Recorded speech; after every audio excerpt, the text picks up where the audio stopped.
Hi friends, welcome to Ladies Glitz. இன்னைக்கு நம்ம சேனல்ல சத்து மாவுல பக்கோடா எப்படி போடுறதுன்னு பார்க்க போறோம். சத்து மாவு கேரட் எல்லாம் போட்டு பண்ற இந்த பக்கோடா கண்டிப்பா குழந்தைகளுக்கு ஹெல்தியான ஒரு ஈவினிங் ஸ்நாக்கா இருக்கும். ஏற்கனவே நம்ம சேனல்ல சத்து மாவுக்கான ரெசிபி கொடுத்திருக்கேன். அதோட லிங்க் கீழே டிஸ்கிரிப்ஷன்ல இருக்கு. இப்போ வாங்க இது பண்றதுக்கு தேவையான பொருட்கள் என்னென்னன்னு பார்க்கலாம். சத்து மாவு 1 கப், பெரிய வெங்காயம் பாதி இந்த மாதிரி சின்ன சின்னதாக நறுக்கி வச்சுக்கோங்க. கேரட் 1 இந்த மாதிரி சீவி வச்சுக்கோங்க. மிளகாய் பொடி 1 ஸ்பூன், இஞ்சி பூண்டு பேஸ்ட் 1/2 ஸ்பூன், கருவேப்பிலை சிறிதளவு, அரிசி மாவு 2 ஸ்பூன். இப்போது பக்கோடாக்கு தேவையான எல்லாத்தையும் மிக்ஸ் பண்ணி ரெடி பண்ணிடலாம். சத்து மாவு போட்டு அதோட 2 ஸ்பூன் அரிசி மாவு,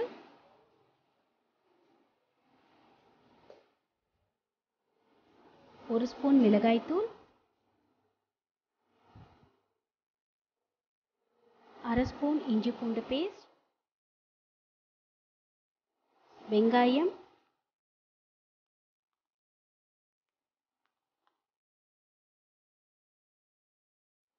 கேரட்,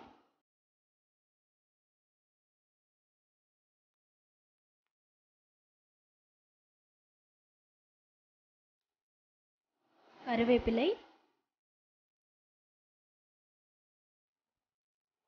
எல்லாத்தையும் போட்டு தேவையான அளவு உப்பையும் சேர்த்து கொஞ்சம் தண்ணி ஊற்றி மிக்ஸ் பண்ணிடலாம். தண்ணியோட அளவு அதிகமாகிடக்கூடாது.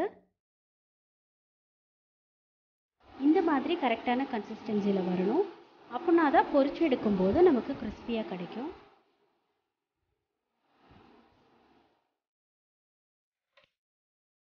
இப்போ ஒரு கடாயை அடுப்பில் வச்சு எண்ணெயை ஊற்றி எண்ணெய் நல்லா சூடானதும் இந்த மாதிரி கொஞ்சம் கொஞ்சமாக கையிலேயே போடலாம். கருகிடாமல் லைட்டாக கலர் மாறினதும் எடுத்துருங்க.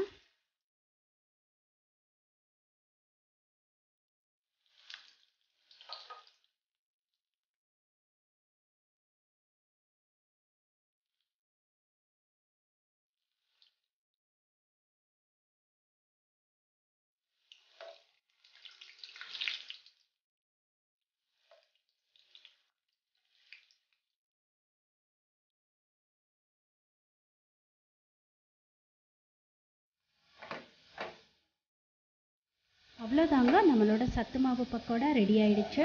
ரொம்ப ஈஸியாக 10 நிமிஷத்தில் உங்கள் குழந்தைங்களுக்கு நீங்கள் செஞ்சு கொடுக்கலாம். கண்டிப்பாக எல்லோரும் இதை ட்ரை பண்ணி பாருங்கள்.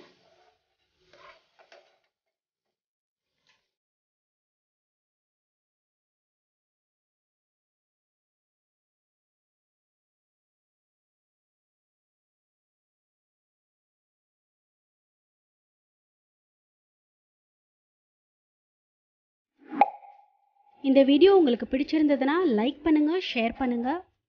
தொடர்ந்து இது போல் வீடியோஸ் பார்க்கணுன்னா லேடிஸ் கிளிட்ஸ் சேனலுக்கு சப்ஸ்கிரைப் பண்ணுங்கள்.